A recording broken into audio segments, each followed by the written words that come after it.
এর আগের একটি ভিডিওতে তোমাদের এই পেপারের 2 নম্বরের প্রশ্নের গুরুত্বপূর্ণ 30টি প্রশ্ন আলোচনা করেছি। সেটি ছিল পার্ট 1। এই পার্ট 2তে অর্থাৎ আজকের এই ভিডিওতে আরও 30টি গুরুত্বপূর্ণ প্রশ্ন আলোচনা করব। যার প্রথম প্রশ্ন দেখে নাও, ঝুম চাষ কী? ঝুম চাষ হলো এক আদিম কৃষি ব্যবস্থা। এটি স্থানান্তর কৃষি। ঝুম চাষের জন্য বন কেটে সাফ করার পরে কয়েক বছর সেই জমিতে চাষবাস করা হয়। পরে ওই জমির উৎপাদন ক্ষমতা কমে গেলে তাকে পরিত্যাগ করে অন্য নতুন জমিতে চাষবাসের বা চাষাবাদের কাজ শুরু হয়। সাধারণত পাহাড় ও মালভূমি এলাকার উপজাতির লোকজনেরা বা আদিবাসীরা বা বসবাসীরা সাধারণত কৃষিকাজ বা ঝুম চাষের অংশ নেয়। পরবর্তী প্রশ্ন দেখো, সবুজ বিপ্লব বা গ্রিন রেভলিউশন কাকে বলে? যে উন্নত কৃষি ব্যবস্থায় নতুন প্রজাতির বীজ, রাসায়নিক সার, কীটনাশক, আগাছানাশক, জলসেচ ও উন্নত কৃষি যন্ত্রপাতি ব্যবহার করে কৃষিজাত পণ্যের উৎপাদনকে বহুগুণ বৃদ্ধি করা হয়, তাকে সবুজ বিপ্লব বা গ্রিন রেভলিউশন বলা হয়ে থাকে। ইংরেজি ভাষান্তরে সবুজ বিপ্লবকে গ্রিন রেভলিউশন বলা হয়ে থাকে।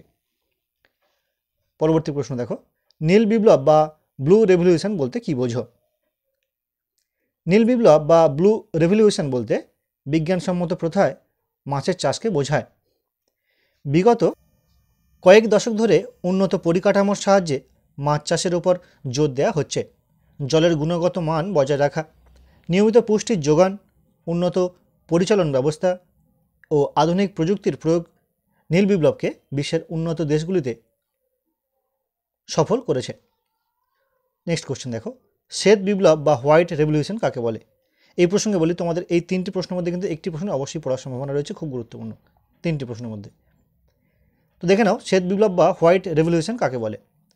উন্নত প্রযুক্তি ও পরিকাঠামোর সাহায্য নিয়ে বিজ্ঞানসম্মত প্রথায় দুধ বা দুগ্ধজাত পণ্যের উৎপাদন বৃদ্ধির প্রয়াসকে শ্বেত বিপ্লব বা হোয়াইট রেভলিউশন বলা হয়। বর্তমানে ভারতে দুধ ও দুগ্ধজাত পণ্যের উৎপাদন বৃদ্ধির পাওয়ার মূলে রয়েছে শ্বেত বিপ্লবের প্রভাব। নেক্সট কোশ্চেন দেখো, সম্পদ কাকে বলে বা সম্পদ বলতে কী বোঝো? সম্পদ কোনো বস্তু বা পদার্থ নয়। কোনো বস্তু বা পদার্থ যে কাজ করে বা কোনো বস্তু বা পদার্থের মধ্যে যে কার্যকরী শক্তি লুকিয়ে রয়েছে তাকে মূলত সম্পদ বলা হয়। অর্থাৎ সম্পদ হলো পদার্থের সেই কাম্য শক্তি যা মানুষের অভাব মোচন করে, মানুষের চাহিদা মেটায়। সমুদ্রকে রত্নাকর বলা হয় কেন?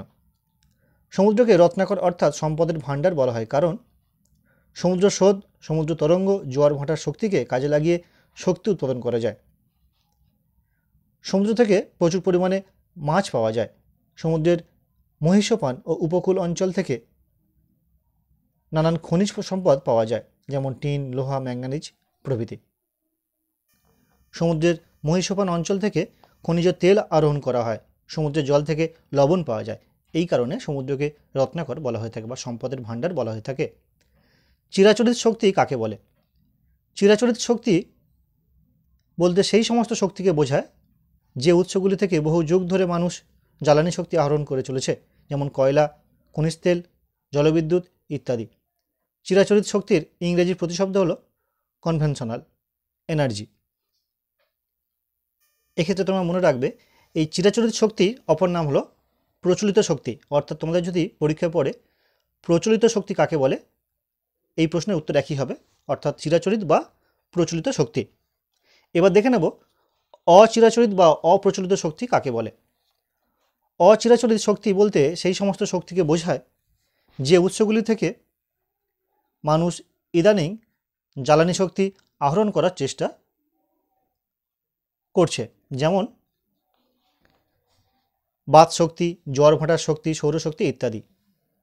আসলে চিরাচরিত শক্তির যোগান ভবিষ্যতে অনিয়মিত হয়ে পড়ার আশঙ্কা আছে বলেই মানুষ অচিরাচরিত উৎসগুলি থেকে শক্তি আহরণের চেষ্টা চালিয়ে যাচ্ছে। অচিরাচরিত শক্তির ইংরেজি প্রতিশব্দ হলো নন কনভেনশনাল এনার্জি। পরবর্তী প্রশ্ন দেখে নাও, জৈব শক্তি কাকে বলে? জীবের শারীরিক ক্ষমতা বা শক্তিকে জৈব শক্তি বলে, যেমন উদ্ভিদ, জীবজন্তু, মানুষের শারীরিক ক্ষমতা। জৈব শক্তি 2 ধরনের হয়ে থাকে, প্রাণশক্তি এবং পেশি শক্তি। পরবর্তী প্রশ্ন দেখো, নবীকরণযোগ্য প্রাকৃতিক সম্পদ কাকে বলে? ব্যবহারের পর যে সকল সম্পদের শূন্যস্থান প্রাকৃতিকগতভাবে বা প্রাকৃতিকভাবে বা উপযুক্ত ব্যবস্থা গ্রহণের মাধ্যমে পুনরায় পূরণ করা সম্ভব সেই সকল সম্পদকে নবীকরণযোগ্য প্রাকৃতিক সম্পদ বলে, যেমন বনজ সম্পদ, জলজ সম্পদ প্রভৃতি। নবীকরণ অযোগ্য বা অনবীকরণযোগ্য প্রাকৃতিক সম্পদ কাকে বলে? যে সকল সম্পদের ভাণ্ডার সীমিত, যা সভ্যতা অগ্রগতির সাথে সাথে ক্রমশ কমে যাচ্ছে, হ্রাস পাচ্ছে এবং ব্যবহারের পর সম্পদের ঘাটতি পূরণ করা কোনোভাবেই সম্ভব নয়, সেই সকল প্রাকৃতিক সম্পদের নবীকরণ অযোগ্য প্রাকৃতিক সম্পদ বলা হয়ে থাকে, যেমন জীবাশ্ম জ্বালানি, ধাতব খনিজ সম্পদ, অধাতব খনিজ সম্পদ প্রভৃতি। পরবর্তী প্রশ্ন দেখে নাও, বনজ সম্পদ কাকে বলে? বনজ সম্পদ হলো প্রাকৃতিক এবং অমূল্য সম্পদ। বনজ সম্পদ থেকে আমরা গৃহ নির্মাণ, সাজ সরঞ্জাম, জ্বালানি, নানা ধরনের গাছ, ঔষধ, আঠা, ধুনো জাতীয় পদার্থ পেয়ে থাকি, এগুলি সবই বনজ সম্পদ।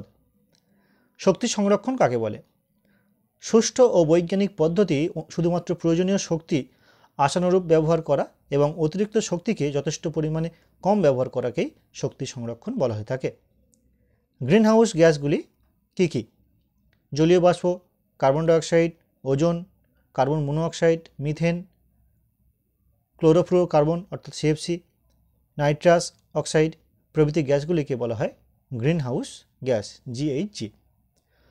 ওজোন স্তরের বিনাশ বা ওজোন হোল কি? এটি খুব গুরুত্বপূর্ণ প্রশ্ন। ওজোন স্তরের বিনাশ হলো পরিবেশের ক্ষতিগ্রস্ত হওয়ার একটা পদ্ধতি।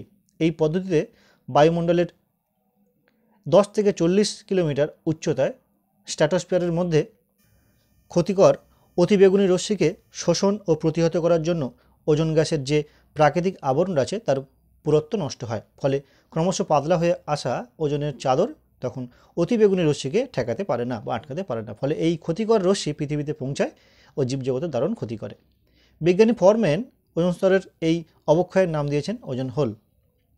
জল দূষণ কাকে বলে?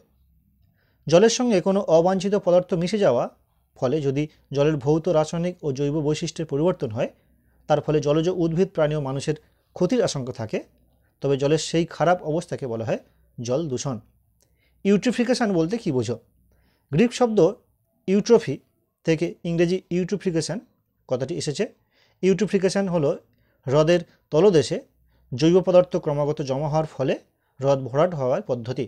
এই পদ্ধতিতে হ্রদ জমে গিয়ে অগভীর জলাভূমিতে পরিণত হয়। বড় পুকুরও ইউট্রিফিকেশন এর জন্য ডোবায় পরিণত হয়ে পড়ছে, যেটা কিনা আমাদের বাড়ির আশেপাশে প্রায়ই লক্ষ্য করছি বা লক্ষ্য করা যাচ্ছে। আর্সেনিক দূষণ কি? অতিরিক্ত আর্সেনিক যুক্ত হয়ে জল বা মাটি দূষিত হওয়াকে বলা হচ্ছে আর্সেনিক দূষণ। আর্সেনিক একটি মৌল। ধাতুর সঙ্গে বিক্রিয়া করে আর্সেনিক বিভিন্ন বিষাক্ত ধাতব যৌগ তৈরি করতে পারে। আর্সেনিক গ্যাস, আর্সেনাইডস, আর্সেন অক্সাইড, আর্সেনেটস ইত্যাদি যৌগগুলি উদ্ভিদ, প্রাণী, মানুষ এবং পরিবেশের ক্ষতি করে মাটির সাথে অতিরিক্ত আর্সেনিক যুক্ত হলে মাটি দূষিত করে তুলছে বা করে তোলে। পরবর্তী প্রশ্ন দেখে নাও, আর্সেনিকোসিস কাকে বলে?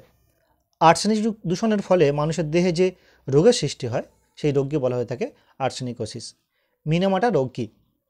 পারদ দূষণের ফলে জাপানের মিনামাটা উপসাগর সংলগ্ন এলাকায় মানবদেহে যে দুরারোগ্য মারণ রোগের সৃষ্টি হয়েছিল তা মিনামাটা রোগ নামে বা মিনামাটা ব্যাধি নামে পরিচিত। শব্দ দূষণ কাকে বলে? মানুষের সহন ক্ষমতা বা শ্রুতিসীমার অতিরিক্ত তীব্র, তীক্ষ্ণ, অবাঞ্ছিত, কর্কশ ও বেসুর ও অস্বস্তিকর শব্দকে দূষণ বলে থাকে বা শব্দ দূষণ বলা হয়ে থাকে। এর ফলে মানুষের শরীরে নানা রকম রোগ সৃষ্টি হয়, যেমন মানুষ বধির হয়ে যায়, রক্তচাপ বেড়ে যায়, হৃৎপিণ্ডের ও ফুসফুসের গোলযোগ দেখা যায় প্রভৃতি ইত্যাদি। শব্দ দূষণ পরিমাপের পদ্ধতি কি? ডেসিবেল বলতে কী বোঝায়? শব্দ দূষণে পরিমাপের একটি বহুল প্রচলিত একক হলো ডেসিবেল। সংজ্ঞা অনুসারে শব্দ এবং প্রমাণ শব্দের তীব্রতার অনুপাতের লগকে বেল বলে। 1 ডেসিবেল সমান 0.1 বেল, অর্থাৎ শব্দের তীব্রতা এবং প্রমাণ শব্দের প্রাবল্যের 10 লক্ষের 1 ডেসিবেল বলে 10 লগকে। কীটনাশক দূষণ কাকে বলে? যে জৈব রাসায়নিক উপায়ে অতিরিক্ত বিষাক্ত পদার্থ ব্যবহার করে অবাঞ্ছিত কীটপতঙ্গ মারার সাথে সাথে জল, মাটি, বাতাস, উদ্ভিদ, প্রাণী এবং মানুষের শারীরিক ক্ষতি করা হয় তাকে বলা হয় কীটনাশক দূষণ। এই প্রসঙ্গে বলি, তোমাদের এই পেপারের কোশ্চেন প্যাটার্ন কেমন হবে তার ভিডিও অলরেডি আমি করে দিয়েছি। সেখানে তোমাদের যে এমসিকিউ টাইপ প্রশ্ন পড়বে এবং তোমাদের 1 থেকে 5 অধ্যায়, 5টি অধ্যায় তোমাদের পরীক্ষা হবে এই সেমিস্টারে। এই 5টি অধ্যায়ের যে গুরুত্বপূর্ণ এমসিকিউ তার প্রত্যেকটি আলাদা আলাদা করে ভিডিও আমি তৈরি করে দিয়েছি, যার লিঙ্ক দেওয়া রইল। সঙ্গে 5 নম্বরের যে প্রশ্নগুলি পড়বে সেই 5 নম্বরের প্রশ্নের বিভিন্ন ভিডিও রয়েছে আমার এই চ্যানেলের মধ্যে, তোমরা দেখো, যার লিঙ্ক দেওয়া রইল। আর হ্যাঁ, আজকের এই ভিডিওটি কেমন লাগছে অবশ্যই কিন্তু কমেন্ট করে জানিও, আর পারলে প্লিজ একটি লাইক করো এবং বন্ধুদের সঙ্গে শেয়ার করো। তো চলো দেখে নিই পরবর্তী প্রশ্ন। তেজস্ক্রিয় দূষণ কাকে বলে? প্রকৃতিতে কিছু মৌল নিজেরাই স্বতঃস্ফূর্তভাবে ভেঙে গিয়ে আলফা কণা, বিটা কণা এবং গামারশ্মি নামে তড়িৎচুম্বকীয় তরঙ্গ তৈরি করে। এটি পরিবেশের স্বাভাবিক ঘটনা, কিন্তু অনেক সময় এই কণা ও তরঙ্গ অতি অল্প সময়ে এত স্বাভাবিক মাত্রায় বেশি তৈরি হয় যে তা পরিবেশের স্বাভাবিক তেজস্ক্রিয়তার তুলনায় বহুগুণে বৃদ্ধি পায়, যাকে বলা হচ্ছে তেজস্ক্রিয় দূষণ। বর্জ্যবস্তু কাকে বলে? যে বস্তুকে মানুষ বর্জন করতে পারে তাকে বর্জ্যবস্তু বা ওয়েস্ট বলা হয়ে থাকে। বর্জ্যবস্তু মানুষ ও প্রকৃতির ক্ষতি করে, তাই বর্জ্যবস্তুর ব্যবস্থাপনা করার দরকার। মানুষের পরিবেশ চেতনা এবং উন্নত প্রযুক্তি ছাড়া বর্জ্যবস্তুর প্রকৃত ব্যবস্থাপনা একটি দুরূহ কাজ বা সম্ভব নয়। পারমাণবিক শক্তি কেন্দ্র কাকে বলে? যে আধুনিক কারখানায় ইউরেনিয়াম, প্লুটোনিয়াম কত তেজস্ক্রিয় মৌল ব্যবহার করে বিভাজন বা সংযোজন পদ্ধতিতে উৎপন্ন শক্তি থেকে বিদ্যুৎ উৎপাদন করা যায় তাকে পারমাণবিক শক্তি উৎপাদন কেন্দ্র স্থাপিত বা স্থাপন বলা হয়। চেরনোবিল দুর্ঘটনা বলতে কী বোঝো? 1986 সালে 26শে এপ্রিল ইউক্রেনের চেরনোবিল শহরে স্থাপিত পারমাণবিক বিদ্যুৎ উৎপাদন কেন্দ্রে যান্ত্রিক একটি ও মানুষের অসাবধানতার ফলে যে বিস্ফোরণ ও পরিবেশের বিপর্যয় ঘটে, আধুনিক মানুষের ইতিহাসে তা চেরনোবিল দুর্ঘটনা নামে স্মরণীয় হয়ে আছে। সাইলেন্ট ভ্যালি কোথায়? এটি কী জন্য বিখ্যাত? দক্ষিণ ভারতের কেরল রাজ্যে পালঘাট জেলার ক্রান্তীয় বৃষ্টি অরণ্য ঢাকা উপত্যকার নাম হলো সাইলেন্ট ভ্যালি। এই অরণ্যের আয়তন ৮৫৯২ হেক্টর। সাইলেন্ট ভ্যালি অঞ্চল নিবিড় ক্রান্তীয় বৃষ্টি অরণ্যের জন্য বিখ্যাত। দেখে নেব পরবর্তী প্রশ্ন। গঙ্গা উন্নয়ন প্রকল্প বা গঙ্গা অ্যাকশন প্ল্যান কবে চালু হয়?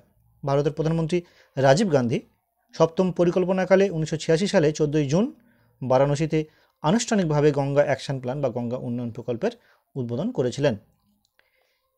দেখে নেব পরবর্তী প্রশ্ন। আলফা বৈচিত্র্য কাকে বলে? একটি নির্দিষ্ট প্রাকৃতিক বাসভূমি অথবা একটি নির্দিষ্ট গোষ্ঠী কমিউনিটি মধ্যে প্রাপ্ত জীব বৈচিত্র্যকে বলা হয় আলফা বৈচিত্র্য। তো মূলত এই ছিল আজকের ভিডিওর বিষয়বস্তু। তো আজকের ভিডিওটি কেমন লাগলো অবশ্যই কিন্তু কমেন্ট করে জানিও।